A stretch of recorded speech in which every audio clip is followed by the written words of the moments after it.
मेरे पिताजी का नाम पूजनीय श्री सुरेशनाथ चतुर्वेदी था और हम सब भाई बहन उन्हें पापा जी कहकर बुलाते थे। पापा जी को 3 बहनों और 2 भाइयों का प्यार मिला। सबसे बड़ी प्रभा बुआ थीं और उन्हें हम लोग बड़ी बुआ कहकर बुलाते थे। उसके बाद सत्यवती बुआ, जिन्हें हम लोग सत्तू बुआ कहते थे, और उनके बाद सरला बुआ थीं, जिन्हें हम लोग सल्लू बुआ कहकर बुलाते थे।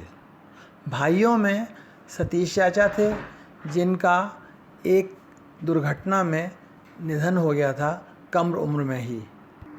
सबसे छोटे लऊ चाचा थे। जब उनका विवाह निश्चित हो गया तब पापा जी ने हम लोगों से कहा कि भाई उन्हें लऊ चाचा कह के बुलाना ठीक नहीं है, अब तुम लोग उन्हें चाचा जी कहा करो। तो तब से हम लोग उन्हें चाचा जी ही कहने लगे। प्रभा बुआ सबसे बड़ी थीं और पापा जी दूसरे नंबर पर थे। मेरे बाबा पूजनीय श्री ब्रजमोहन पांडे थे, जिन्हें हम लोग बाबू कहकर बुलाते थे, और उनके बड़े भाई पूजनीय श्री भैरवनाथ पांडे थे, जिन्हें हम लोग छोटे बाबू कहकर बुलाते थे। घर की आर्थिक स्थिति अच्छी ना होने की वजह से पापा जी और सतीश चाचा ने अपने मामा के यहाँ मथुरा में शिक्षा प्राप्त की और पापा जी ने मैट्रिक पास किया। आर्थिक परिस्थितियों के मद्देनज़र उन्होंने कटनी आकर सेना के भंडार में नौकरी कर ली और इसके बाद उन्हें पुलिस में भी जाने का मौका मिला। पापा जी अपना नाम सुरेशनाथ पांडे लिखा करते थे। छोटे बाबू स्वतंत्रता संग्राम सेनानी थे और शायद जेल भी जा चुके थे। इसलिए पापा जी को लगा पुलिस की नौकरी मिलने में उन्हें दिक्कत हो सकती है, लिहाजा उन्होंने अपना नाम बदलकर सुरेशनाथ चतुर्वेदी लिखना शुरू किया। और इंटरव्यू में उनसे छोटे बाबू के बारे में भी तहकीकात की गई थी, लेकिन कुल नाम अलग होने की वजह से उन्हें इसका लाभ मिला और उन्हें पुलिस की नौकरी मिल गई। चूँकि उस वक्त प्रांत का नाम सेंट्रल प्रोविंसेस था और बाद में मध्य प्रदेश और महाराष्ट्र अलग अलग राज्य बने, इसलिए पापा जी ने उस समय के मध्य प्रदेश और महाराष्ट्र के कई शहरों, गांव, कस्बों में पुलिस इंस्पेक्टर की नौकरी की।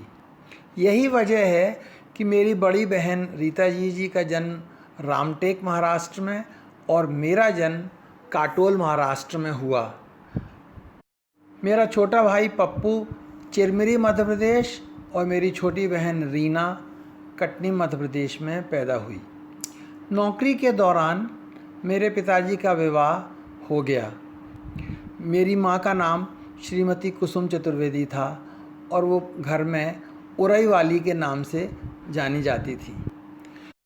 ठीक विवाह के दिन ही यानी कि 30 जनवरी 1948 को दोपहर में गांधी जी की हत्या हो गई। चूँकि छोटे बाबू स्वतंत्रता संग्राम सेनानी थे और कांग्रेसी थे, इसलिए उन्होंने शादी में किसी तरह के धूम धड़ाके, आतिशबाजी वगैरह की अनुमति नहीं दी और शादी एक सादे समारोह की तरह संपन्न हुई। मेरी दादी पूजनीय बैकुंठिका देवी थीं और उन्हें कैंसर था। बाबू उनके इलाज के लिए दूर दूर शहरों में जाया करते थे और इलाज काफ़ी खर्चीला भी था, लिहाजा परिवार में आर्थिक कठिनाइयाँ बनी रहती थीं। बुआएं शादी योग्य हो गई थीं और घर का धंधा, खदाने वगैरह देखने वाला कोई न था, क्योंकि चाचा जी अभी पढ़ाई कर रहे थे। इन परिस्थितियों में पापा जी ने नौकरी छोड़ दी और कटनी आकर रहने लगे और सबसे पहले उन्होंने अपने काम धंधे को व्यवस्थित किया। उसके बाद एक एक करके सभी बुआओं की शादी की, हमारे चाचा जी की शादी की और अपने लिए एक घर बनवाया और हम लोग उस घर में आकर सब लोग रहने लगे। यही वजह है कि हम सब भाई बहनों का लालन पालन और शिक्षा कटनी में ही हुई। हालांकि हमारे घर में हॉकी खेलने का प्रचलन ज़्यादा था और घर के सभी युवा लड़के हॉकी खेलने जाते थे, मगर पापा जी को पुलिस की नौकरी से ही बैडमिंटन खेलने का शौक़ लग गया था। उस ज़माने में बैडमिंटन रैकेट लकड़ी के होते थे और उन्हें एक लकड़ी के फ्रेम में कसकर रखा जाता था ताकि वो मुड़ न जाएं। मैं उनका रैकेट लेकर साइकिल के डंडे पर बैठा करता था और वो शाम को बैडमिंटन खेलने जाया करते थे। कटनी आने पर और मकान बन जाने के बाद उन्होंने अपने घर के सामने ही एक बैडमिंटन कोर्ट बनवाया और जिसमें हम सब लोग बैडमिंटन खेलना सीखे। घर के सारे बच्चे वहाँ पर शाम को बैडमिंटन खेलने आया करते थे। बाद में कटनी में बैडमिंटन के टूर्नामेंट होने लगे और हम लोग भी उसमें भाग लिया करते थे। पापा जी को बचपन से ही तैरना आता था और उन्हें सुबह जल्दी उठने की आदत भी थी। वो हमें सुबह कटनी नदी घुमाने ले जाते थे और तैरना भी सिखाते थे। बाद में हम लोग खदानों में तैरने लगे जहाँ पानी साफ़ और गहरा होता था। पापा जी ने घर के सभी लड़के लड़कियों और कई बाहर वाले बच्चों को भी खदान में ही ट्यूब और कनस्तर बांधकर तैरना सिखाया। सब बच्चे उन्हें इस बात के लिए आज भी याद करते हैं। पापा जी को बच्चों से बेहद प्यार था और उनके पास एक मेड इन लंदन कैमरा था जिससे वो बच्चों की फ़ोटो भी खींचा करते थे। स्थिति ये थी कि स्कूल से रिज़ल्ट मिलने के बाद बच्चे रिज़ल्ट अपने माँ बाप को बाद में दिखाते थे, पहले पापा जी को दिखाते थे और उस रिज़ल्ट के साथ उन बच्चों की पापा जी फ़ोटो खींचा करते थे। ज़्यादा मज़ा गर्मियों की छुट्टियों में आता था जब बाहर से भी ढेर सारे बच्चे हमारे यहाँ छुट्टियाँ मनाने आया करते थे। फिर तो कैरम, लूडो, चेस भी खूब हुआ करता था और बच्चों के साथ खूब मज़ा आया करता था। पापा जी का व्यक्तित्व बहुमुखी प्रतिभा का धनी था। उनका जीवन बेहद अनुशासित था और वो अपनी चीज़ों को संभाल कर रखते थे। उनके पास हर तरह की स्टेशनरी, डाक सामग्री, रेलवे का टाइम टेबल वगैरह हमेशा उपलब्ध रहते थे और घर में किसी को भी ज़रूरत पड़ने पर वो उनसे ही लिया जाता था। उन्हें टाइपिंग भी आती थी और उन्होंने बाद में शॉर्ट हैंड भी सीख ली। उनके पास एक टाइपराइटर था जिससे वो अपने सारे पत्र टाइप करके ही भेजा करते थे।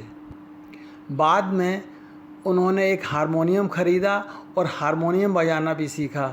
वो हारमोनियम का नियमित अभ्यास किया करते थे। उन्होंने होम्योपैथी का बाकायदे कोर्स किया और उसका सर्टिफिकेट प्राप्त किया और वो आसपास रहने वाले गरीबों का मुफ्त इलाज करते थे और उन्हें दवाइयाँ भी देते थे। उन्हें धार्मिक ग्रंथों का भी बहुत ज्ञान था। उन्होंने महाभारत के 6 भाग खरीदे, उन्हें पढ़ा, भागवत गीता का पाठ किया और सबसे बड़ी बात ये थी कि रामचरितमानस उन्हें बहुत पसंद थी।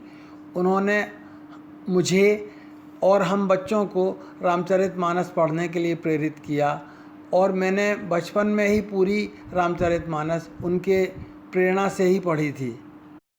उन्होंने बद्रीनाथ धाम की यात्रा की थी और मैं उनके साथ बद्रीनाथ तक गया था।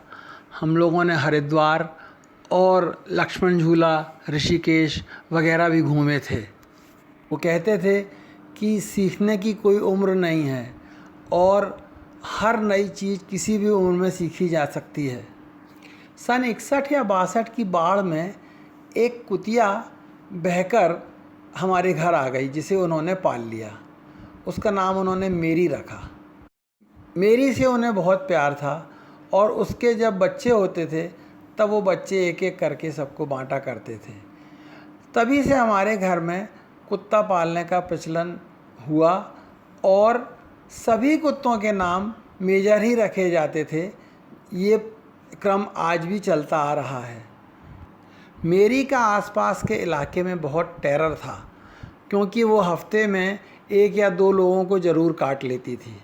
हालांकि उसके काटने से कभी किसी को कोई तकलीफ़ नहीं हुई, बस पापा जी डेटॉल लगा दिया करते थे। मेरी के मरने के बाद भी सालों तक लोग हमारे घर के सामने से गुजरने से पहले पूछ लिया करते थे कि कुत्ता बंधा तो है ना।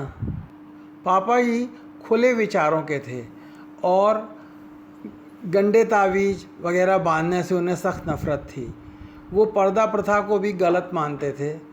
मेरी पत्नी से उन्होंने कभी पर्दा नहीं करवाया, बल्कि वो उनसे बातचीत भी कभी कभी किया करते थे। उनकी शख्सियत रौबदार थी और घर में उनका एक स्थान था। उन्हें डायरी लिखने का भी शौक़ था और वो हर छोटी छोटी बात अपनी डेली डायरी में लिखा करते थे, इसलिए किसी भी घटना की सही तिथि वो बता पाया करते थे। पापा जी जाने से पहले अपने 4 बच्चों के विवाह संपन्न कर गए और अपने नाती नातिनों और देवतियों को भी अपना प्यार दे गए। आज उनको गए हुए लगभग 30 साल हो गए हैं। बस अब उनकी यादें ही शेष हैं। मुझे धैर्यपूर्वक सुनने के लिए आप सभी लोगों का धन्यवाद।